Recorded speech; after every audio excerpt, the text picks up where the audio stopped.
Nós temos muito falado nesta casa sobre a insegurança pública que paira sobre todos os cantos e recantos do nosso país. E, levando em conta essa questão, senhor presidente, nós fizemos uma proposta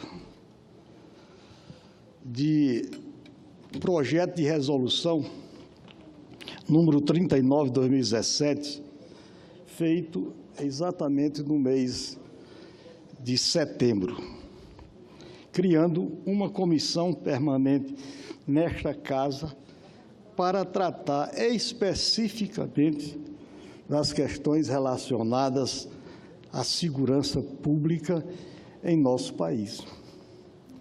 Temos um sistema bicameral em que cabe ao Senado, como é do conhecimento de todos nós, tratar das questões federativas, tratar das questões relacionadas à União, aos Estados, aqui ao Distrito Federal e aos municípios. Veja, a Câmara dos Deputados tem uma comissão específica para tratar das questões relacionadas à segurança pública. E esta casa não o tem. Por quê? Já que nós dizemos aqui que a nossa preocupação maior é discutir as questões de Estado, as relações dos Estados membros da Federação com a própria sociedade e os municípios. E nós tomamos essa iniciativa em setembro de propor, através de uma resolução, projeto de resolução desta casa, que tem um número de 39, de 2017, que cria a Comissão Permanente de Segurança Pública aqui no Senado Federal. Em 26 de junho, ocupei esta tribuna, dando destaque a esse importante, bem como apresentamos esse importante projeto, bem como nós apresentamos as razões que nos levaram a apresentá-lo. Descalabro, senhor presidente, da violência em nosso país é, sem nenhuma dúvida, estarrecedora. Naquela época em que nós fizemos esse pronunciamento, nós protocolamos esse projeto. Apresentei algumas estatísticas assustadoras da violência nesse país, entre elas as mais de 61 mil mortes violentas ocorridas no ano 2016. Já temos mais, segundo dados estatísticos, mais de 62 mil mortes aqui em nosso país.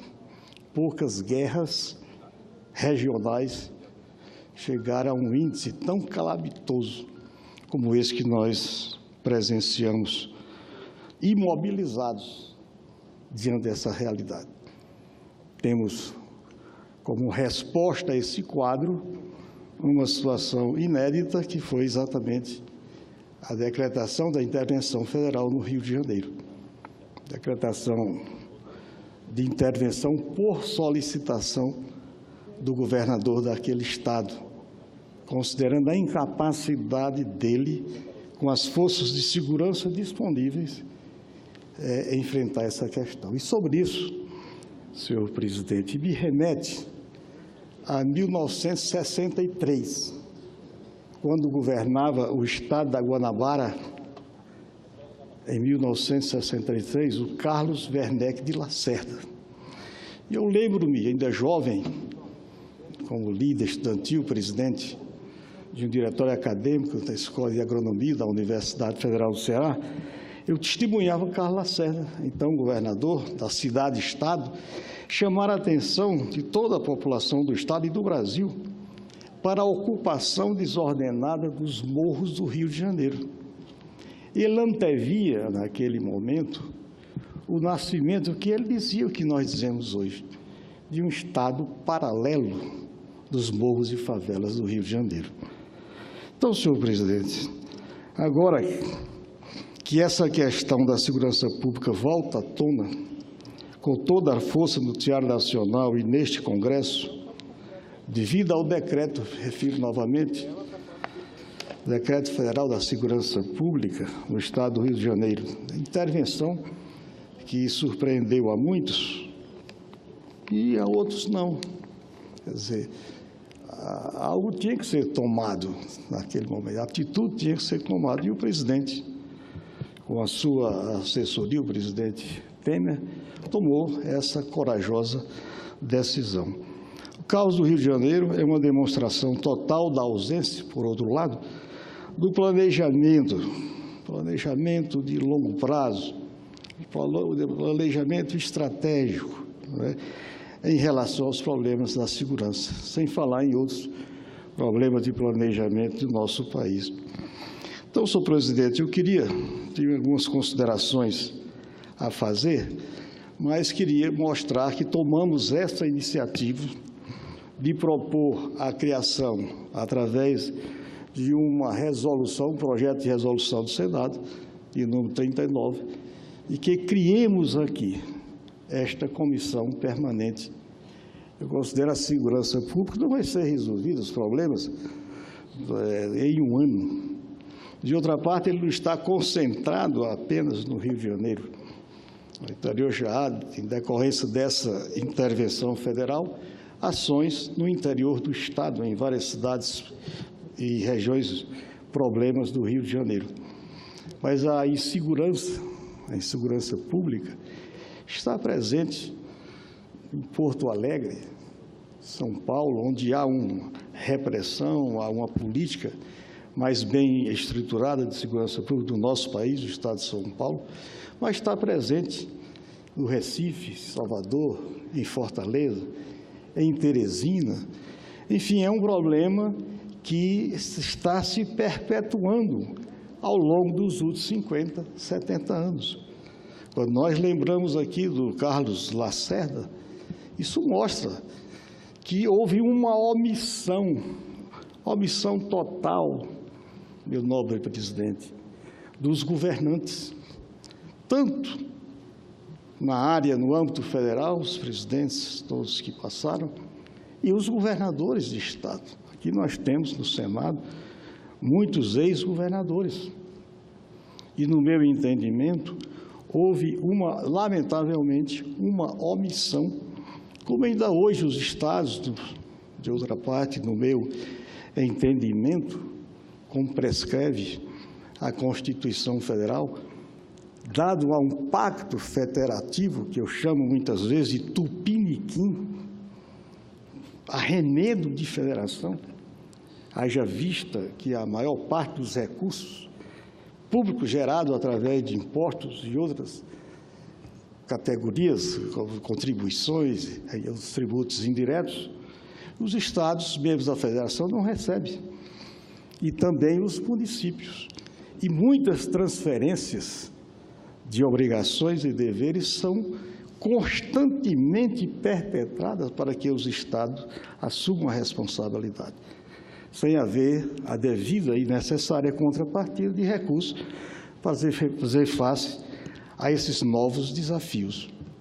Então, senhor presidente, eu espero que esta casa, que amanhã terá uma sessão temática da mais alta importância e relevância, onde vamos aqui ouvir especialistas, estudiosos, inclusive da área de segurança, como está confirmada a presença desse grande ministro, eu queria aqui ressaltar, que é o Raul Jungmann, deu demonstração disso como ministro da Defesa, e eu sei que muito fará como ministro da Segurança Pública.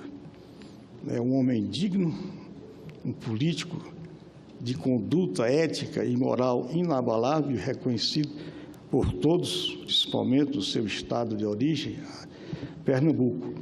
Mas nós temos que trazer para esta casa, no meu entendimento, daí para a razão do nosso projeto, que cria um locus, que cria uma comissão específica para tratar da questão da segurança pública. Nós não vamos resolver essa questão esse ano, porque ela se perpetrou ao longo da nossa história como uma sociedade ainda desigual, em que prevalece muitos e graves problemas sociais que vêm da década de 50, 60, com o processo de urbanização. E é um processo longo, um processo em que, para nós voltarmos a construir uma sociedade menos desigual e mais justa, isso vai levar muito tempo. O problema da violência e da insegurança é um problema estrutural. Não vamos resolver tão somente através da repressão. Temos o lado das grandes e inquestionáveis políticas sociais. Temos que avançar nisso, temos que melhorar a distribuição de renda e da riqueza em nosso país. Senhor presidente, é isso que nós queríamos falar primeiro desse projeto de resolução que apresentamos ainda em setembro, vendo a gravidade da questão da insegurança em nosso país. Um outro projeto, senhor presidente, que também diz respeito à questão da segurança pública. Nós apresentamos também nesta casa o projeto de lei do Senado 483 do ano passado, que trata da utilização de veículos apreendidos pelos órgãos de segurança, as polícias militares, as polícias civis, Polícia Federal e a Rodoviária Federal. Se nós andarmos pela cidade e formos verificar os depósitos onde são recolhidos e guardados esses carros, nós vemos um verdadeiro marasmo, um verdadeiro caos com os carros que nós não sabemos quem são os verdadeiros proprietários. Então, o nosso projeto de lei, ele diz, aqui assim, na abertura, senhor presidente, ele institui uma modificação no Código de Trânsito Brasileiro para estabelecer normas gerais para a utilização de veículos apreendidos e sem identificação. Aqueles veículos são apreendidos e não têm identificação, não é? Pelas polícias e sem identificação, pelas polícias civis, federal, rodoviária federal e militares. Então, esse projeto, ele trata exatamente de uma modificação no nosso Código de Trânsito Brasileiro e estabelece como deve ocorrer o processo de utilização desses veículos não identificados, que não se sabe a procedência deles, em ser utilizados em área de segurança pública por essas polícias. Há um processo a ser feito, ouvido o Ministério Público, o juiz competente, e a utilização pelo órgão que requer autorização para utilizar esses veículos em segurança pública. Então, é um outro projeto que nós apresentamos e que está em tramitação nas comissões respectivas desta Casa. E um outro, senhor presidente, que eu espero que deva merecer uma discussão mais acurada, uma discussão maior, trata-se, me parece que eu não trouxe,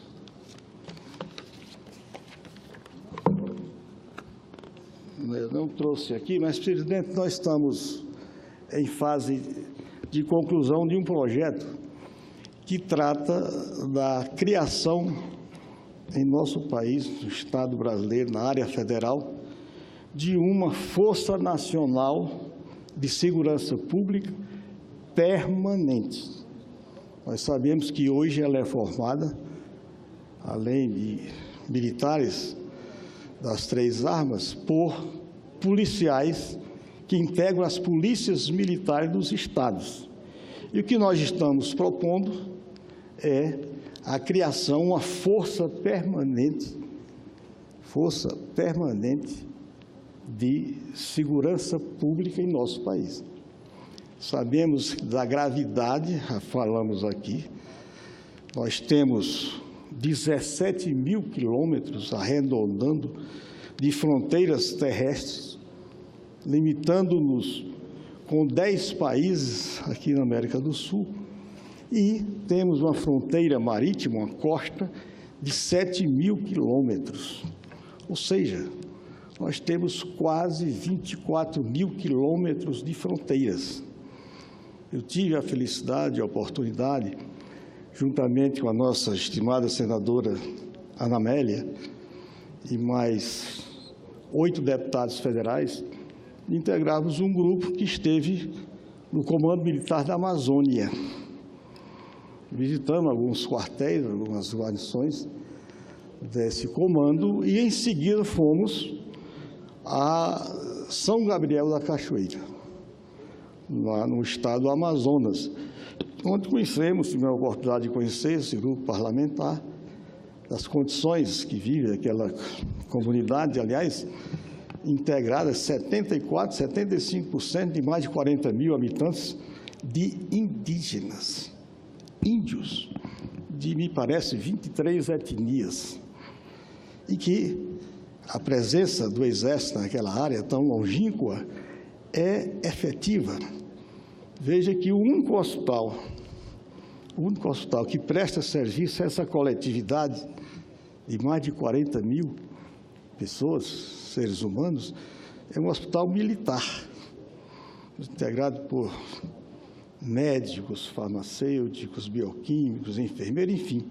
É o único hospital presente naquela cidade. E ela vive também em decorrência de uma brigada de selva e também de outra corporação. Com licença, eu queria só saudar e agradecer a visita dos senhores aqui ao Senado Federal. Muito obrigado. Então, o meu universitário, um assessor, ele localizou aqui, estava perdida essa folhinha, que trata de que não pode mais ser apresentado, projeto de emenda à Constituição. Foi uma boa interrupção. Valeu a interrupção. E que era um projeto que cria realmente uma guarda, aliás, guarda me parece, eu estou muito feliz também que o pensamento do nosso atual ministro da Segurança Pública, ele está convencido, me parece, da necessidade de uma Guarda Nacional. Nós chamamos de Força Nacional Permanente. Inexoravelmente, senhor presidente, nós vamos chegar a isso. O que nós e muitos veem com muita preocupação é as Forças Armadas, principalmente o Exército Brasileiro, ser chamada, quer dizer, convocada para, inclusive, pelo chefe do Estado, pelo chefe das Forças Armadas, que é o presidente da República, quer dizer, por solicitação do governador, e, aliás, muitos governos, nas crises de segurança, ou mesmo o problema das penitenciárias, têm recorrido ao Exército. Daí porque eu vejo que não é possível, quer dizer, não diria um desvio de função, mas, no momento atual, a própria Constituição, quer dizer, é muito clara no que se refere à atividade permanente e principal de defesa nacional através de suas Forças Armadas. E a segurança pública, sim, através dos Estados. Embora eu defenda que deva haver, digamos, um entendimento, depois de muitos estudos, com vistas quer dizer, que haja também uma participação, um envolvimento dos órgãos de segurança federais, como já existe a Polícia Federal na Guarda das Fronteiras, que eu me referi aqui, embora eu estava falando, na hora da interrupção, dessa visita nossa à Amazônia. E eu vi e senti a necessidade de cuidarmos mais das nossas fronteiras. O agente etiológico da violência, do crime, no meu entendimento, reside nas drogas, e elas entram exatamente pelas fronteiras, o tráfico de drogas, e são esses que a dependência química dos nossos jovens é exatamente decorrente daqueles produtos que entram pelas nossas fronteiras. Também por onde entram as armas que estão muito além daquelas disponíveis por nossas forças militares, as polícias militares. Então, eu vejo que a questão da segurança é muito profunda, as raízes dela remontam a mais de meio século, em que requer, quer dizer, um envolvimento da União, o que está acontecendo agora, mas tem que ser feito isso dentro de um planejamento.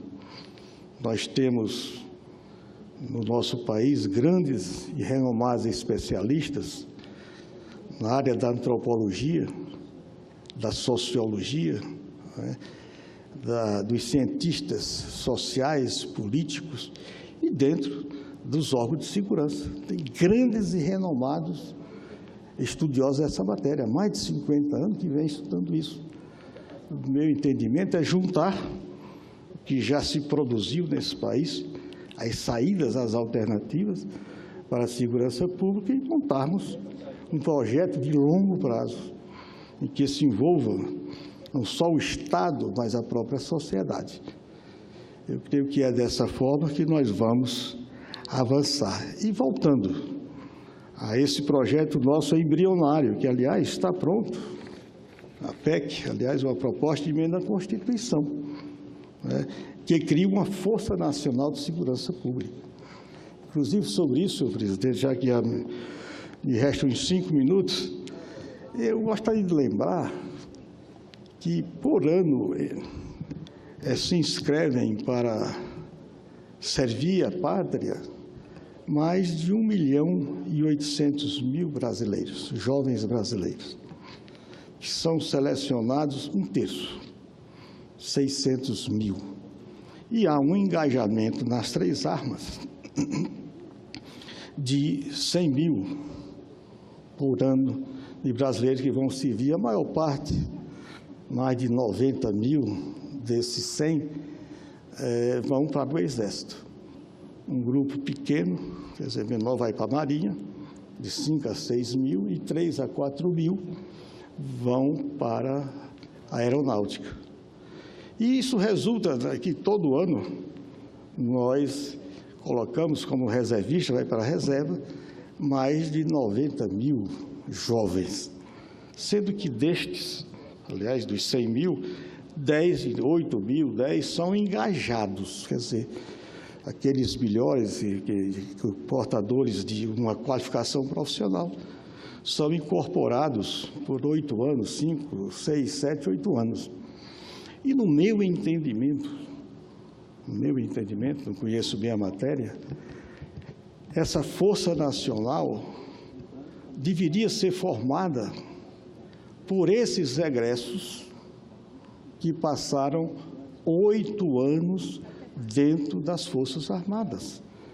Claro que a maior parte deles integram o Exército, mas, no meu entendimento, um jovem que passa 6, 7, 8 anos aquartelado, ele está preparado para integrar uma força permanente. Agora, nós temos que ver os aspectos legais de relações de trabalho para resolver essa questão. Mas eu vejo uma saída fácil. Nós temos uma estrutura, quer dizer, construída em quartéis, guarnições, etc., ao longo de 100 anos, temos espaços que podem ser, digamos, aproveitados e para reduzir os custos de implantação dessa força permanente, que, no meu entendimento, tem que ser sob a jurisdição das Forças Armadas. E eu também, senhor presidente, eu queria só ter a oportunidade de relatar uma questão que eu acho também, a questão do direito, sobretudo com relação ao trabalho. Nós temos aqueles jovens que serviram à pátria, servem à pátria por 1 ano e saem, depois de passar 1 ano nas guarnições, na caserna. No meu entendimento, é um cidadão que teve, ao longo desse ano, questões relacionadas à ordem, à disciplina. Tomou um susto, presidente. A ordem, a disciplina e, sobretudo, a hierarquia. Quer dizer, eu penso também, quer dizer, que esses jovens egressos do serviço militar, de um ano também, poderiam ser, digamos, aproveitados das polícias militares, todas elas, todo o contingente das polícias militares dos estados do Brasil estão com a carência de pessoas. E nós temos essas pessoas, 100 mil jovens são formados todo ano pelas 3 armas. E esses jovens, eu pergunto, poderiam prestar ou não relevantes serviços às nossas forças de segurança, somente nos estados, não é? Eu creio que com criatividade, disposição de melhorar a gestão, que muitos problemas que nós temos devem-se à gestão. Nós estamos com um problema de gestão gravíssimo em nosso país, em todas as áreas. Claro, umas mais, outras menos. Então, eu queria só, meu presidente Sérgio, deixar, digamos, aqui essas ideias. Creio que amanhã vai ter muita oportunidade de discussão, nós vamos ter uma sessão temática voltada especificamente para a segurança. Vamos ter aqui grandes e renomados especialistas nessa área, que eu reputo, digamos, de grande relevância a decisão do nosso presidente Eunício Oliveira de dar prioridade à questão da segurança pública em nosso país, porque isso é um reclamo de todos, de toda a sociedade, que todos vivemos enjaulados. A gente anda nas cidades, até o comércio está mais aberto. São grades de ferro, grades de proteção. E veja que aí muitos são jovens. E nós dissemos que é nem mais 16 anos para 30, não. Quer dizer, que adolescentes, crianças, quer dizer, com 10 anos, 12 anos, já a serviço da criminalidade. Então, nós não podemos ficar distantes dessa realidade. Nós temos a nossa contribuição e o dever